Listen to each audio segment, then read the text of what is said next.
நானே பூலோகத்தில் வசிக்கக்கூடிய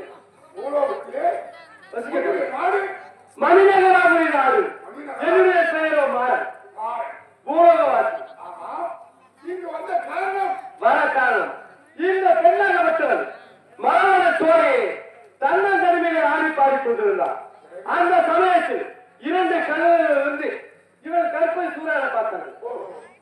அந்த சமயத்தில் சென்று இவன் கற்பை காப்பாற்றினார். கற்பை காப்பாற்றிய காரணத்தால் ஜென்ம தீட்சை கொண்டு விட்டார்.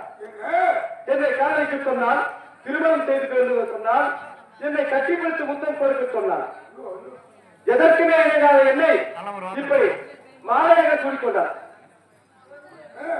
இப்படி மாலையாக சூடிக்கொண்டார். இப்படி மாலையாக போட்டுக் கொண்டு அனுதினமும் உன்னை மாலையை எடுத்து முத்தம் கொடுத்துக் கொண்டிருக்கிறார். உண்மைதான்.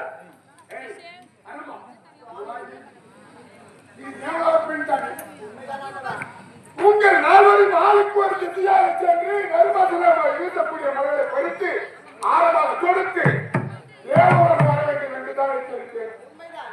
ஆனால் நால்வரும் இங்கு வரை நீ மட்டும் இந்த மலரை பறித்து மாலையாக கொடுத்து இவனை ஆசைக்கு அழைத்திருக்கிறாய். அவன் வர மறுத்திருக்கிறான்.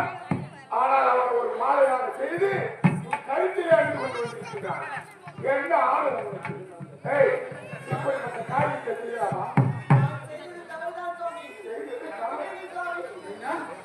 உன்னை விட்டு விடுவதா? சுவாமி, நான் இல்லை என்றால் இந்த பெண்ணின் கற்பை நிச்சயமாக சூறையாடி விட்டார்கள். உண்மைதான். இவனுடைய கற்பை கட்டிருக்கும். அப்படியென்றால் உன் மீது தவறு கிடையாது. என் மீது எந்த தவறும் கிடையாது.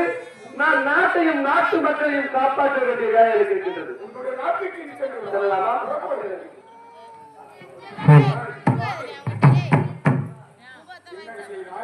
இந்த வேலைக்கு அதிகப்படுத்தி விட்டார்கள் பாவி.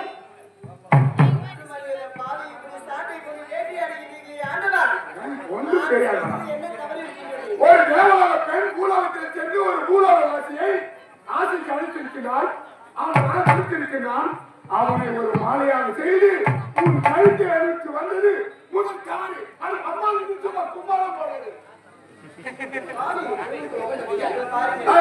இப்போது ஒரு சாபத்தை கொடுக்க போகிறேன். எப்படிப்பட்ட சாபம் தெரியும்?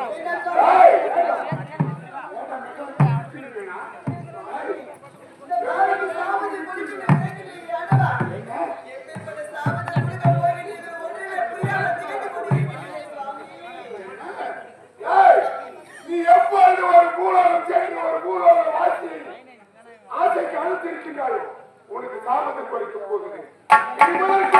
தேவாலயத்திற்கு வேலை கிடையாது. எப்படி தெரியுமா? நீ பூலோகம் சென்று ஒரு கொடிய அரக்கன் மகளாக பிறந்து பல இன்பம் துன்பங்கள் அனுபவித்து மீண்டும் தேவாலயம் கொடுத்தேன் சாபம்.